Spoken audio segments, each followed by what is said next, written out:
Cigarette മാത്രമേ വലിക്കുള്ളൂ, അതെ വേറെ വല്ല കൊണ്ടാ? പറയടാ. നീയേ കണ്ടവന്റെ മുമ്പേ കൈതിട്ടണ്ട, തെണ്ടി എരന്ന് വലിക്കണ്ട. എന്നാ വലിയടാ. തീരുമ്പോ അച്ഛൻ വാങ്ങിച്ചു തരാം. ഈ അച്ഛൻ എന്ന് പറയണ ഈ ഓച്ച ഉണ്ടല്ലോ, കോന്തായി, ഞാൻ വാങ്ങിച്ചു തരാം. എന്നാ വലിയടാ. വലിച്ചേനെ, പക്ഷേ ഇതെന്റെ ബ്രാൻഡ് അല്ല.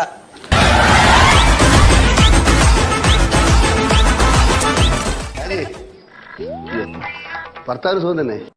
ഹായ്, മോൻ ഇവിടെ ഉണ്ടായിരുന്നോ? വേറെ എവിടെ പോവാ, ഇവിടെ തന്നെ ഉണ്ട് എപ്പോഴും. അല്ല അച്ഛൻ, ഞാൻ എപ്പോഴും ഇവിടെ തന്നെ.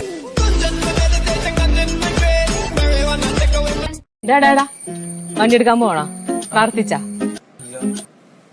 പ്രാർത്ഥിച്ചിട്ടുണ്ടോ വണ്ടി എടുക്കാൻ? 100 പ്രാവശ്യം പറഞ്ഞിട്ടുണ്ടോ വിഷ്ണു നിന്റെ അടുത്ത്? എന്തോരം വണ്ടിയെന്നറിയാമോ റോഡിലൊക്കെ? വണ്ടിയുടെ ബഹളമാണ്. പ്രാർത്ഥിച്ച് വണ്ടി എടുത്ത വണ്ടി അവിടെ ഇവിടെ തട്ടിയെ മുട്ടിയൊന്നുമില്ല. പ്രാർത്ഥിക്ക്. അപ്പൊ എതിരെ വരുന്ന വണ്ടിക്കാരനും പ്രാർത്ഥിക്കാതെ വണ്ടി എടുത്ത് നമ്മുടെ വണ്ടി ഒന്ന് തട്ടിയ